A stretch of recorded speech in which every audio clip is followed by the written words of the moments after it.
and you're welcome to begin. Thank you, moderator. Good morning, everyone. I am Berta Sanchez Hayden, and I'm calling the Professional Fiduciaries Bureau Advisory Committee meeting to order at 10 a.m. on Wednesday, March 11th, 2026. At this time, I'd like to move to our second agenda item and call for roll call and establishment of quorum. I would like to note that all committee members are attending the meeting remotely, and I will ask Angela to call the roll and establish a quorum. Angela? Good morning. Please state that you are present as I call your name. Bertha Sanchez Hayden, Present. Elizabeth Ichikawa, Present.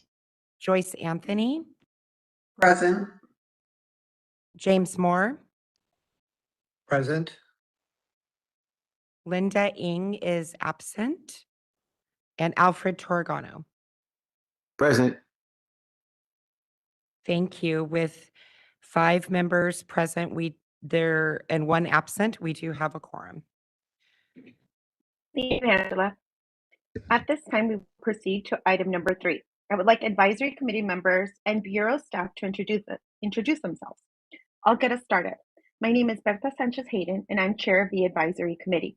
I serve as a public interest appointment. I also would like to take this time to note that the former program manager, Cynthia Antar's last day with the Professional Fiduciaries Bureau was on December 31st, 2025. We thank Cynthia for her hard work and dedication during her time at the Bureau. I would also like to introduce and welcome Sarah Fletcher, who is the Bureau's new program manager as of January 5th, 2026. Welcome, Sarah. Would you like to introduce yourself? Yes, thank you. Good morning, everyone. My name is Sarah Fletcher, and I'm honored to serve as the new program manager for the Professional Fiduciaries Bureau.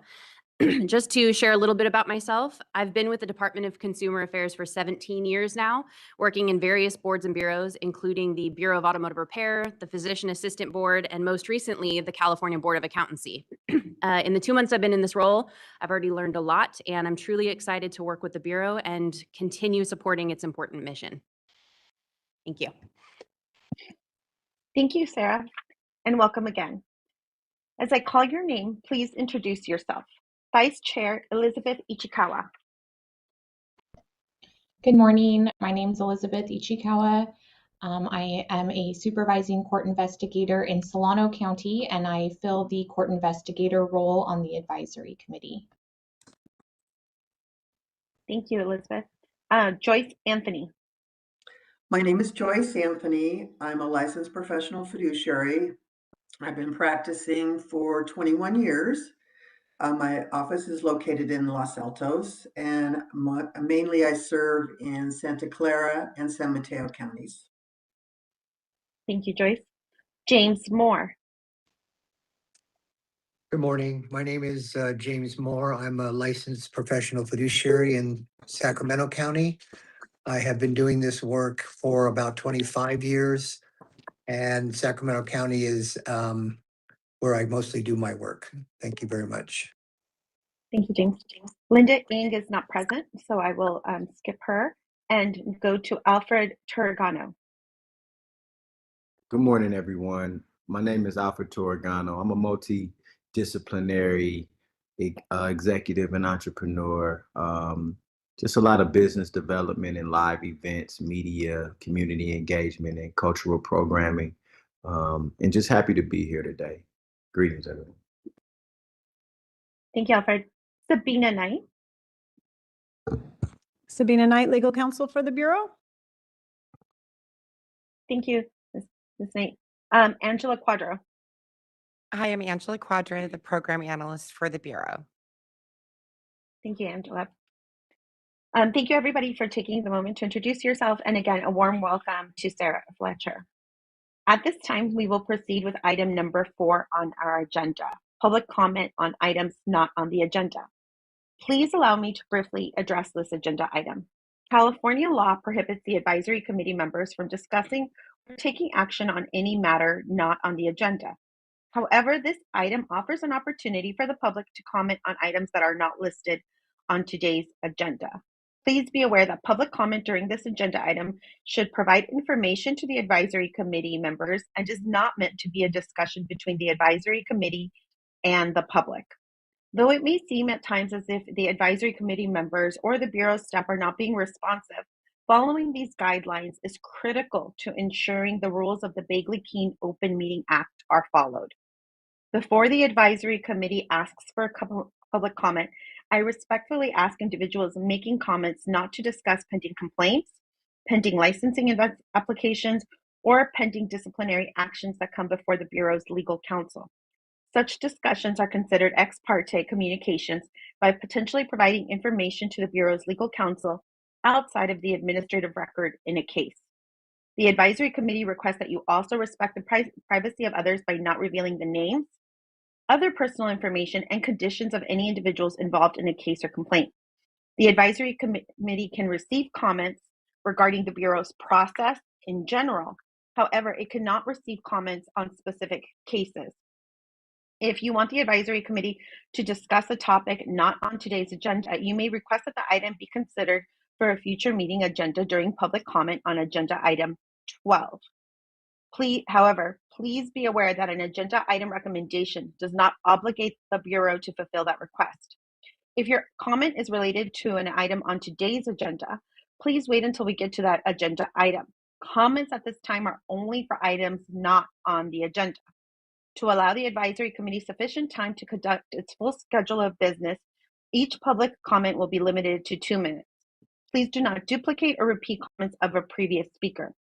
I will now turn to public comment. Since we are having a hybrid meeting, I will start with public comment on each agenda item, including this one, with the individuals attending the meeting in Sacramento, followed by individuals attending the meeting via WebEx. I would now like to invite members of the public in the meeting at the Sacramento location to provide comments on agenda item 4, items not on the agenda. Sarah, can you please inform me if there are any members of the public in Sacramento who would like to make a comment? There are no members of the public in Sacramento requesting to comment at this time. Thank you. I will now ask the moderator to call for public comments from any individuals attending this meeting via WebEx. Moderator? Thank you. If anyone would like to make a comment, you may look for the hand icon. If you're logged in on a computer, that hand icon should be at the bottom of your WebEx screen. If you're logged in on a mobile device, it might be behind the 3-dot other options. And our calling users can press *3 to raise their hands. Each speaker will have 2 minutes with a 30-second warning. Are there any comments that are not already on the agenda?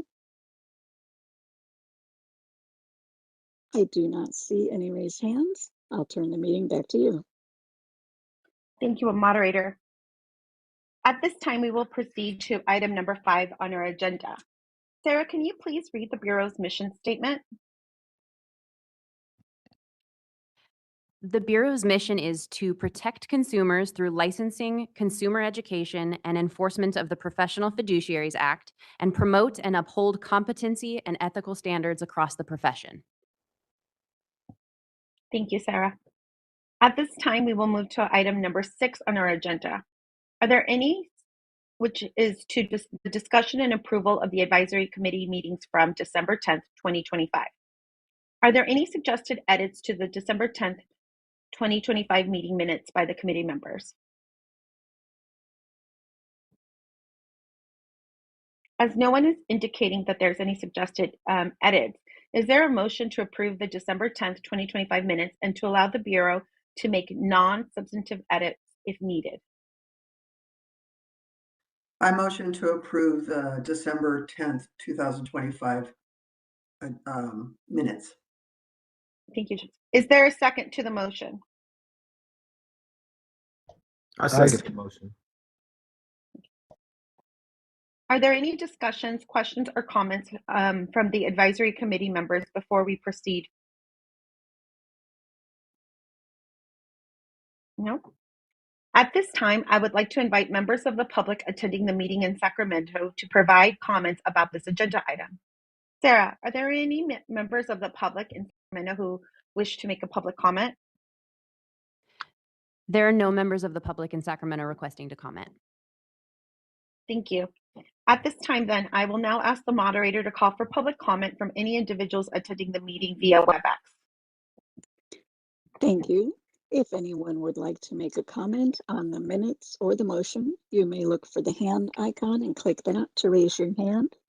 If you are on a mobile device, the hand icon might be behind the three-dot other options, and our call-in users can press *3 to raise their hand.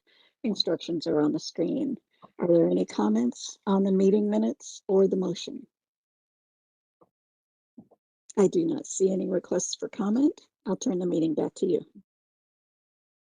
Thank you, moderator. You're welcome. Angela, can you please repeat the motion and call the roll for a vote? Good morning again. The committee will be voting to approve the minutes as written and allow the Bureau to make non-substantive edits if needed. As I call your name, please respond, and a yes vote will approve this motion. Bertha Sanchez Hayden, Yes. Elizabeth Ichikawa, Yes. Joyce Anthony, Yes. James Moore, Yes. Alfred Torgano, Yes. and Linda Ng is absent. The motion carries with 5 votes, and the minutes will be posted to the Bureau's website with the Bureau making non-substantive edits if ever needed. Thank you. Thank you, Angela. At this time, we will proceed to item number 7 on our agenda. I'd like to invite Lucia Salvador from the Executive Office to present an update from the Department of Consumer Affairs. Lucia?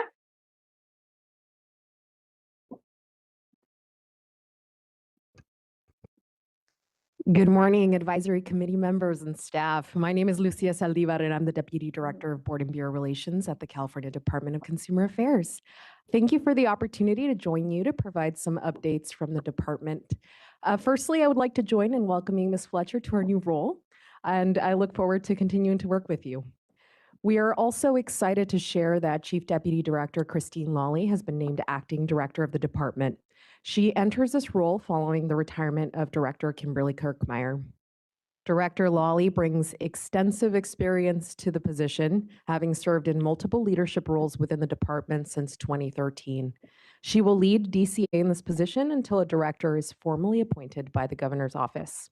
And shifting gears here, last year, Governor Newsom took action to assist licensees affected by the Los Angeles fires and swiftly issued an executive order to allow a 1-year postponement of licensee renewal fees that were due for renewal between January and June of 2025 for survivors that were impacted by the fires. In January of this year, DCA began sending notices to licensees who chose this postponement option, with a reminder about the 1-year postponement and renewal fee due dates.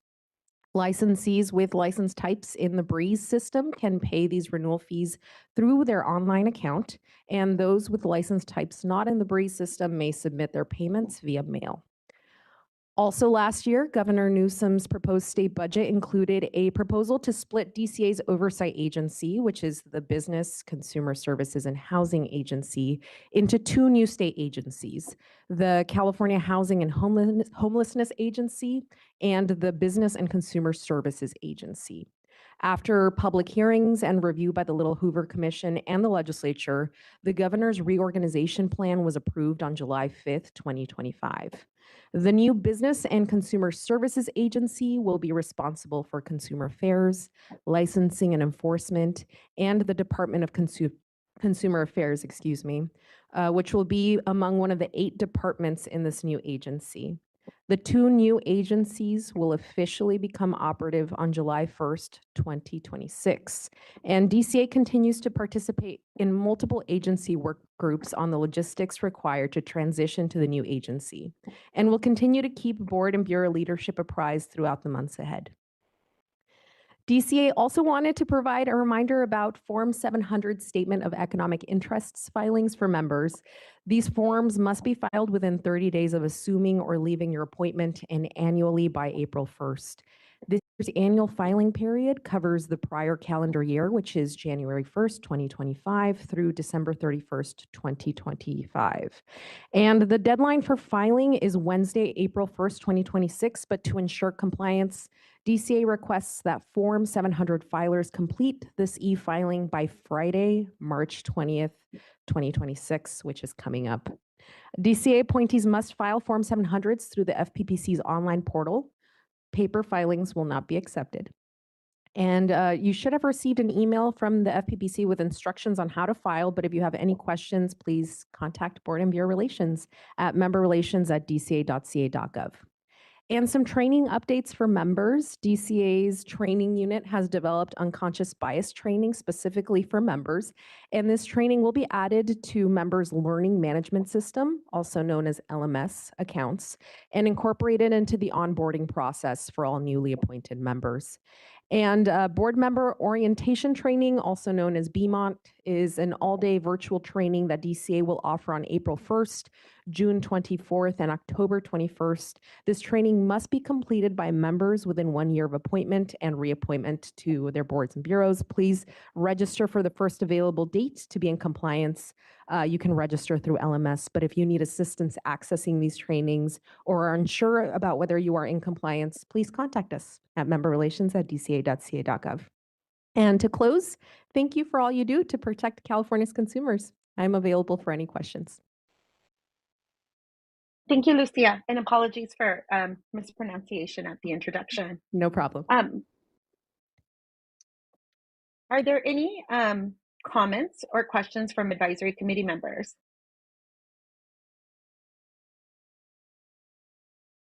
As there are no questions or comments, I would like to check in with Sarah if there's any members of the public who wish to make a public comment at this time.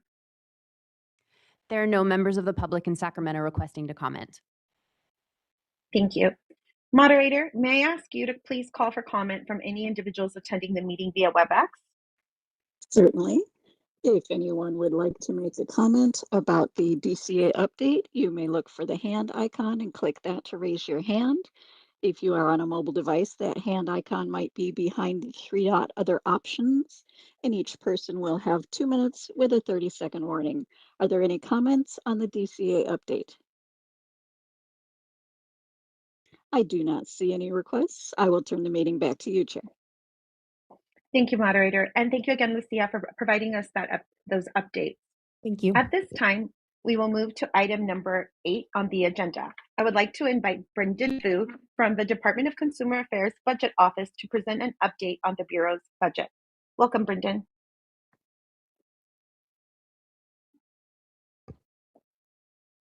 Thank you, Madam Chair. Good morning. My name is Brendan Vu, and I am a budget analyst with the DCA Budget Office. I'm here alongside Brad Lencioni, the budget manager. First, I want to thank the advisory committee and the Bureau for allowing me to present on agenda item 8, the Bureau's expenditure projections and fund conditions statement. First, I'm going to start with the Bureau's expenditures, page 19 of your materials. These projections are based on actual data through fiscal month 6. This report includes 2024-25 actual expenditures in green, as well as 2025-26 budgeted and projected expenditures in blue and orange.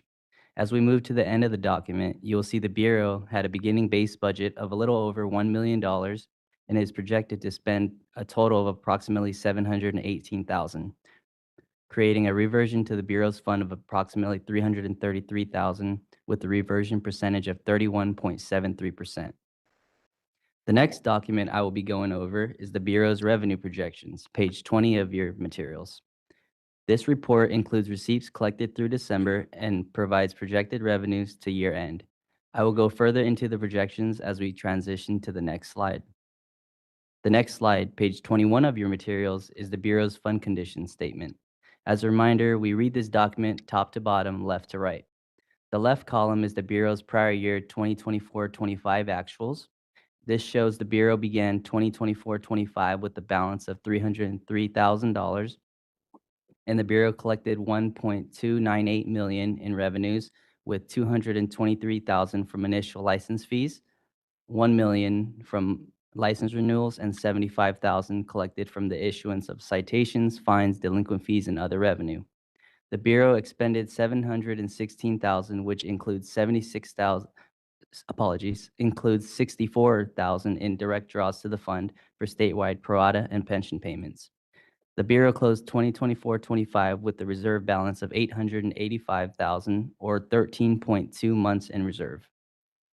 For current year 25-26, the Bureau projects revenues of just over 1.3 million with 172,000 projected from initial license fees, 1.137 million from renewal fees, and 66,000 from the issuance of citations, fines, delinquent fees, and other revenue.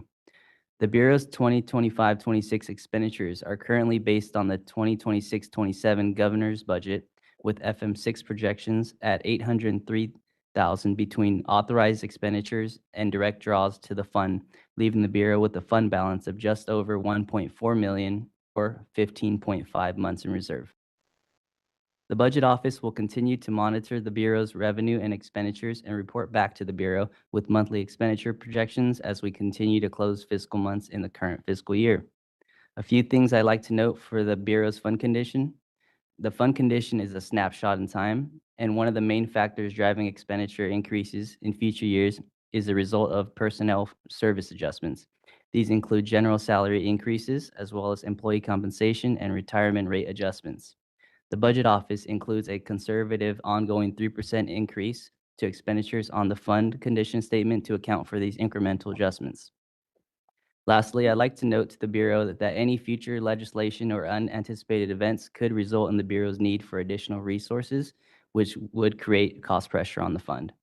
The Budget Office will continue to monitor the Bureau's fund condition statement and keep an open line of communication with the program manager for any future needs or expectations. This concludes my presentation. Again, thank you for allowing me to present at today's meeting. I'll be now happy to answer any questions you may have. Thank you. Are there any questions or comments from advisory committee members? Yes, I have one question. Mhm. I was just wondering if there is a recommended months in reserve that the Bureau should have. Typically, we recommend around 12 months. What we're looking for here, your months in reserve look pretty. Is it not on? Should have the green light if it's on. No. Gotcha. Sorry about that. For months in reserve, typically we're looking for around 12 months is considered pretty healthy. The Bureau's months in reserve look healthy right now. So what we are looking at is the balance of it. Is it increasing, decreasing? It looks pretty steady. There's a slight increase. So it looks healthy. Thank you. I'd like to ask, how many staff members on the Bureau are part of the budget?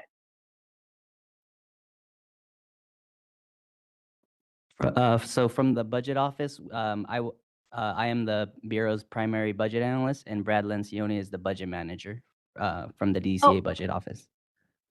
I'm sorry, I misframed the question. How many staff members are part of the Professional Fiduciaries Bureau that are part of the budget that was just presented? I know that you went over like anticipated increases in staffing or changes in staffing salary, and so I'm just wondering how many current staff members are assigned to this budget you just presented.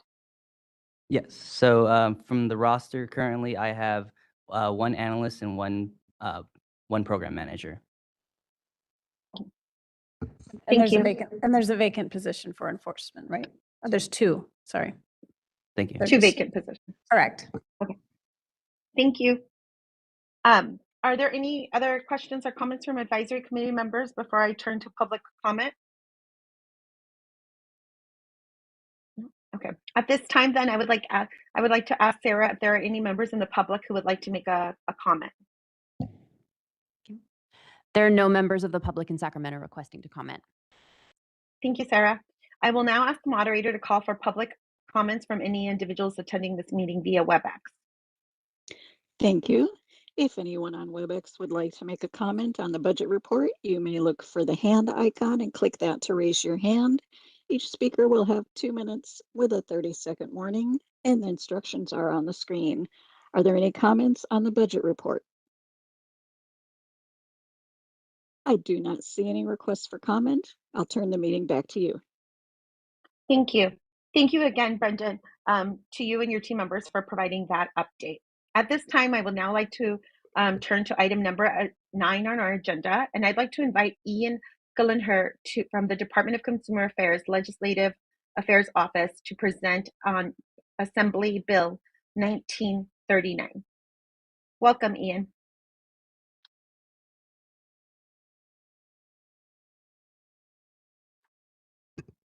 Hello, hello.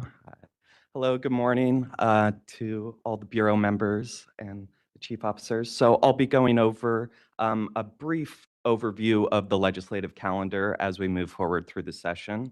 And then I'll be going through bills that relate to the Bureau this year, which is only one, as discussed, AB 1939. So some important dates to be aware of. January 23rd was the last day to submit bill requests to the Office of Legislative Counsel. February 20th was the last day for bills to be introduced, and May 29th is the last day for each house to pass bills introduced in that house. So that's a big date to be aware of. Some additional dates, March 26th through April 6th is the legislature's spring recess, so they'll be out of town during those dates. And August 31st, looking forward a little more, is the last day for each house to pass bills. So 2025-26 legislation related to the Bureau. So there's only one piece of legislation directly relating to the Bureau this session. That is AB 1939, submitted by Assemblymember Flora regarding professional fiduciaries. As introduced February 13th, 2026, this bill would, among other provisions, allow one or more fiduciary licensees of the Professional Fiduciaries Bureau to organize a professional fiduciary professional corporation and would require any individual providing professional fiduciary services on behalf of the corporation to be licensed by the Bureau. This bill would require these corporations to register with the Secretary of State and, upon the Bureau's request, provide a non-public corporation-wide report to the Bureau. In addition, this bill would allow the Bureau to take disciplinary action against a corporation or any officer, director, shareholder, or employee for specific violations. This bill would require the Bureau to set a fee of at least $1,000. Lastly, the bill would become operative on January 1st, 2028. And that's the only piece of legislation that's directly affecting the Bureau this session. Thank you. Thank you. Are there any questions or comments from committee members? Yes, this is Joyce Anthony, and I have a comment. I think that this bill is a real benefit to the consumers. So many of my clients, consumers, have asked for this kind of professional corporation.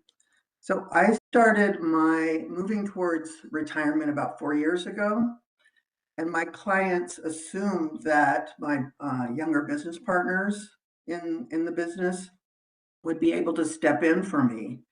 But it turns out because we're licensed as individuals that they aren't able to. So they have had to either update their estate plans, their will or their trust, or which is of course a legal expense, or they may have to go to court to get approval.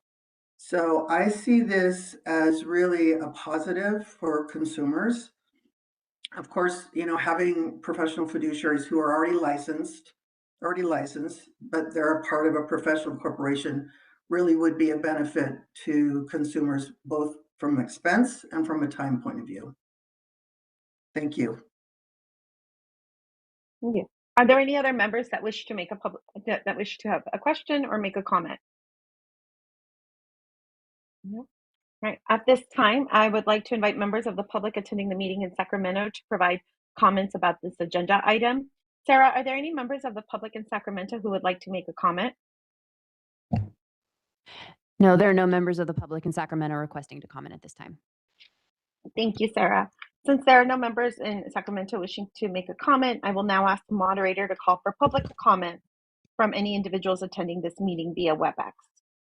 Thank you. If anyone would like to make a comment on the report, you may look for the hand icon and click that to raise your hand. Instructions are on the screen. And if you are on a mobile device, you may need to click the 3-dot other options to find the hand icon behind that. Are there any comments on the report? I do not see any raised hands. I'll turn the meeting back to you. Thank you. And thank you, Ian, for providing us that report. We sincerely appreciate it. Thank At you. this time, I now like to move on to item number 10 on our agenda. Sarah, can you please present the Bureau updates? Yes. The statistics are included on the last page of the materials packet if you'd like to follow along with me.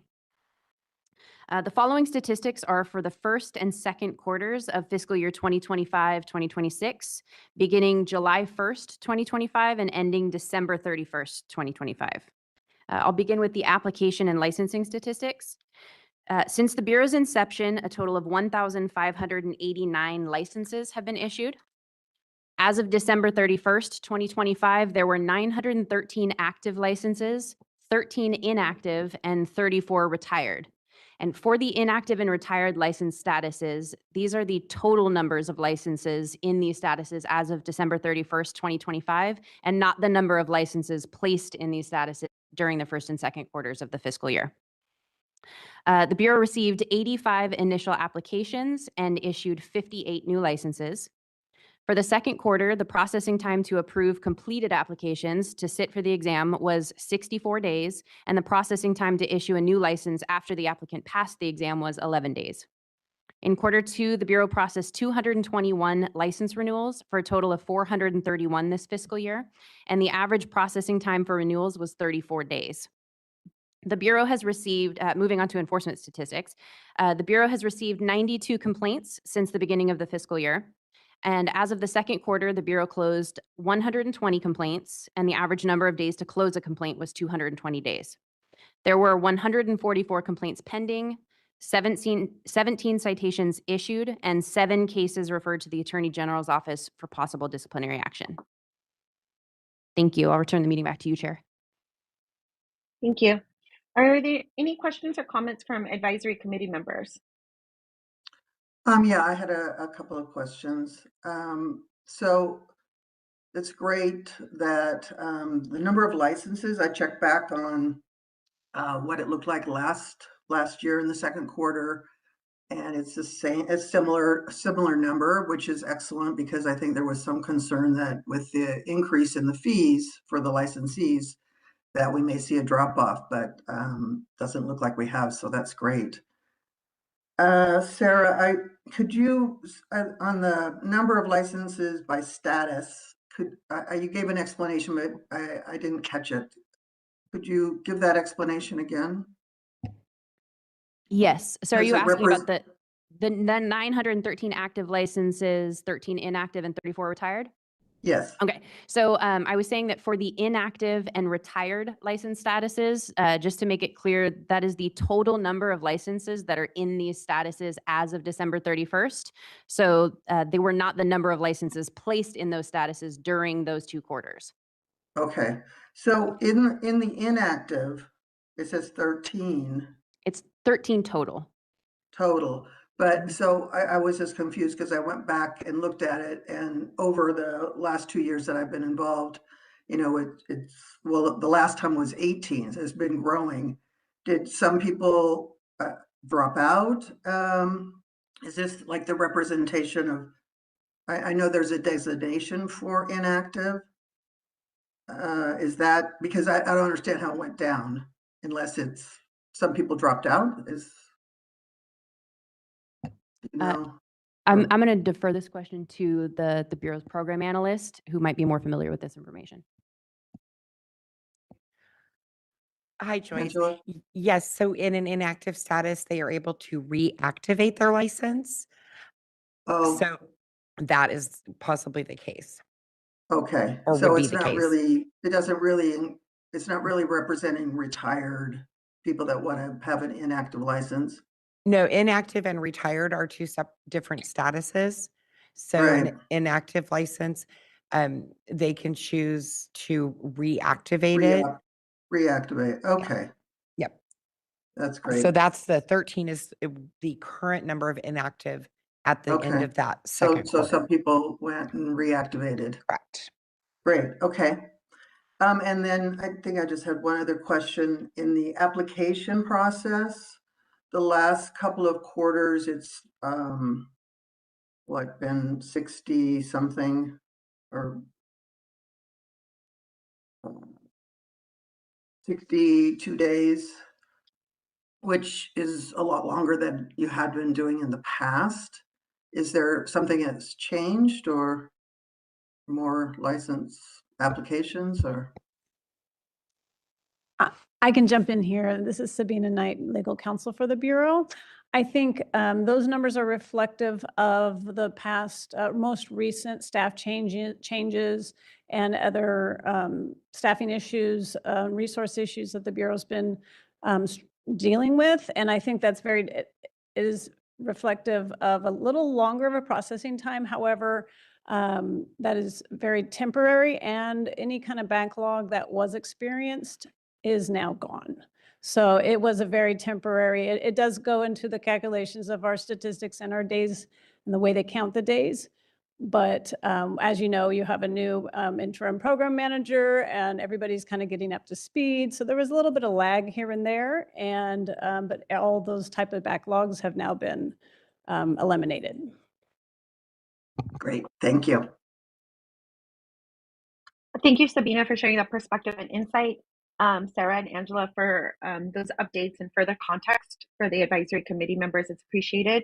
Are there any other members of the advisory committee that have a question or comment before we proceed to public comment in Sacramento? I have a question. I'm sorry, I just don't quite understand the difference between being an inactive licensee and just not having any status as a licensee. Do you pay something to be inactive, or is it just that you're like all the classes you've taken, if you're inactive, still count, or the training? I guess I don't understand what inactive means versus not having any status. Hi, Elizabeth. So a licensee can choose to put their license in an inactive status, and it usually is temporary. They do not have to take continuing education courses during the inactive period, and they pay a reduced fee to keep their license as inactive. And then if they reactivate it, there's specific requirements they have to meet, getting 15 hours of current continuing education and then paying the full renewal fee to renew it back to active. Um, it's an option so that their license does not cancel and they can keep it in that inactive status for a certain period of time. I believe it is 10 years.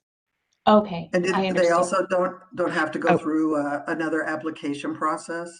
No, not if they keep it in the inactive status. They are not able to practice during the time that their license is in an inactive status either.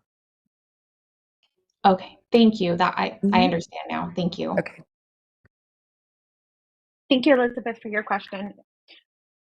At this time, I'd like to turn to Sarah to ask if there's any requests from members of the public attending the meeting in Sacramento to provide public comment. There are no members of the public in Sacramento requesting to comment. Thank you, Sarah. At this time, I would like to ask the moderator to call for public comment from individuals attending this meeting via WebEx. Moderator? Thank you. If anyone would like to make a comment on the Bureau updates provided, you may look for the hand icon, typically at the bottom of the WebEx page, or if you're on a mobile device, that might be behind the 3-dot other options. Each speaker will have 2 minutes with a 30-second warning. Any comments on the update? I do not see any raised hands. I'll turn the meeting back to you. Thank you, moderator. At this time, I'd like to turn to item number 11, 2026 chair and vice chair elections. Sarah, would you please begin the chair and vice chair elections? I'm going to defer to our legal counsel, Sabina Knight, to conduct these elections. Good morning, committee members. This is Sabina Knight, legal counsel for the Bureau. What I'll do is I will first accept some nominations for chair. And remember, you can always nominate yourself. And what I'm going to do is I'm going to go ahead and I'll check back in with the person who is nominated to make sure they accept the nomination and assignment. We We don't want to force anybody to serve. And then we'll take a second, and then we will go out for public comment and any further discussion, and then we'll hold our vote, and we'll continue like that for both positions. So at this time, I'll take any nominations for the position of chair. Hi, I would like to nominate Bertha Sanchez Hayden to serve again as chair of the committee. Thank you. Bertha, do you accept that nomination? Yes. Great. And I would like to, is there a second? I second Joyce. Thank you, Ms. Yeah. Anthony. And before we go any further, Bertha, would you like to make a statement? It is a Or- privilege to serve as chair of this advisory committee and to be part of these meetings to ensure the mission for the advisory committee to conduct these meetings in accordance, but also to ensure that the advisory committee is providing feedback to support the mission of the Bureau. Thank you. Any further discussion from advisory committee members? Any public comment in the room here in Sacramento? And moderator, we could go out for public comment on the motion for the election of chair for Bertha. Thank you. If anyone would like to make a comment on the motion, you may look for the hand icon and click that to raise your hand. And this is for the chair nomination. Any comments? I do not see any requests for comment. I'll turn the meeting back to you. Thank you so much. And we're going to go ahead and call our vote. Yeah, go ahead. Hello again, it's Angie again, Angela. We're going to do the vote for re-electing Bertha Sanchez Hayden as chair for the committee. If you would like to vote yes, please let me know. Bertha Sanchez Hayden, Yes. Elizabeth Ichikawa, Yes. Joyce Anthony, Yes. James Moore, Yes. Alfred Torgano. Yes. Okay, and Linda Ng is still absent. So with 5 members voting yes, Bertha Sanchez will be our chair for 2026. Congratulations. Thank you all. All right, so we'll go ahead and move on to the position of vice chair. We'll do the same kind of order of events here. We'll take nominations for vice chair. Again, you can self-nominate. I would like to nominate Elizabeth Ichikawa for vice chair. And I Elizabeth. second. Oh, thank you. And just to double check in with Elizabeth, if you'll go ahead and accept that nomination. Yes, I accept. Wonderful. And before we go out for comment, did you want to make a statement or say anything? Sure. I would just like to say that over the years that I have served on this committee, I have really learned a lot. I've enjoyed being on the committee. I've enjoyed seeing the changes and the growth over the years, and I look forward to continuing to serve. Thank you. Thank you. So we have a motion and a second for vice chair position. And I'm not seeing any comments here in the room. And moderator, if we could go out for public comment on WebEx for the motion and second here for the vice chair position. Certainly, if anyone would like to make a comment on the motion, you may look for the hand icon and click that to raise your hand. And each speaker will have 2 minutes with a 30-second warning. Any comments on the motion for vice chair? I do not see any hands raised. I'll turn the meeting back to you. Thank you so much. All right, so we have a motion and a second for a vice chair position, and I will turn it over to Angie for the vote. Okay, for the vice chair to re-elect Elizabeth Ichikawa, if you would like to re-elect her, please say yes. Bertha Sanchez Hayden, Yes. Elizabeth Ichikawa, Yes. Joyce Anthony, Yes. James Moore, Yes. and Alfred Torgano. Yes. And Linda Ng is still absent. So with 5 votes, Elizabeth Ichikawa will be the vice chair for 2026. Congratulations. Thank you. Thank you, All right, Sabina, for your assistance Sure. with running that election. May I proceed to item number 12? Absolutely. Thank you. At this time, we will proceed to item number 12 on our agenda. Angela, what items have you recorded from our meeting today for consideration for inclusion on a future agenda item? I have not recorded any requests for future agenda items during this meeting. And this is Sabina. I'm going to jump right back in here real quick as legal counsel.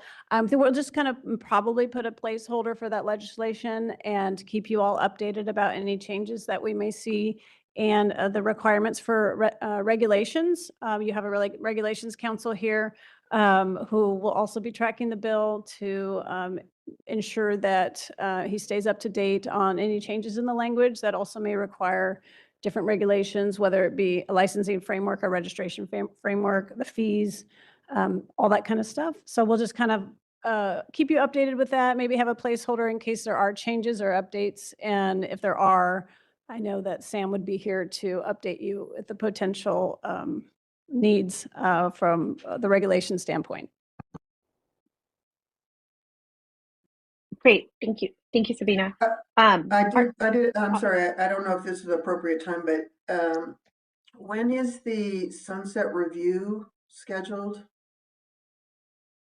Is that something that needs to be focused on now, or is that out in the distant future?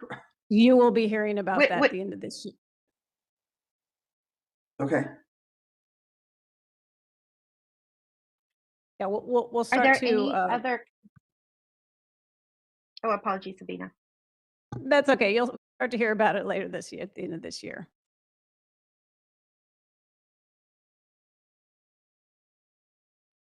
Are there any other advisory committee members who would like to add?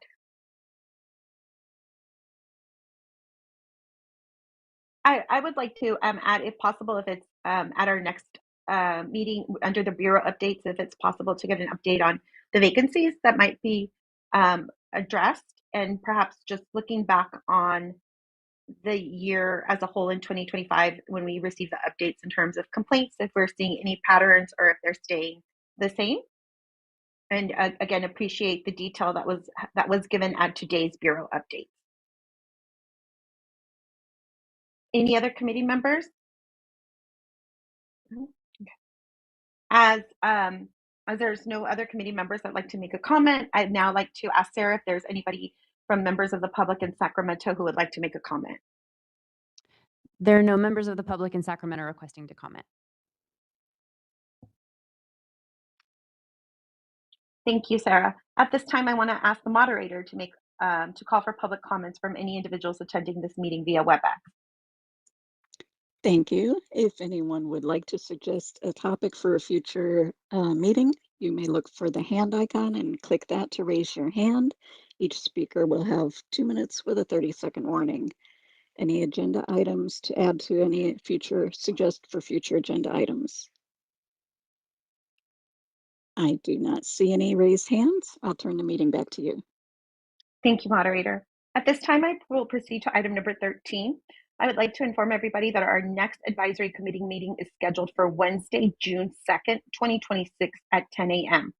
For the remainder of the 2026 calendar year, meetings will be held on September 9th, December 9th, and all meetings will be held with an in-person location and by teleconference via WebEx events and webcast. Are there any questions or comments from advisory committee members? Before comment quickly, I just wanted to note that June 2nd is actually a Tuesday. Oh, thank you. I apologize for that error. Yeah, sure. Let me make that restatement. The next advisory committee meeting is scheduled for Tuesday, June 2nd, 2026 at 10 a.m. Thank you. Seeing as there are no comments from advisory committee members, I will now proceed to adjourn this meeting. This meeting is now adjourned at 10:50. Thank you for joining us today, and we look forward to meeting with you again on Tuesday, June 2nd, 2026. Thank you. Thank you.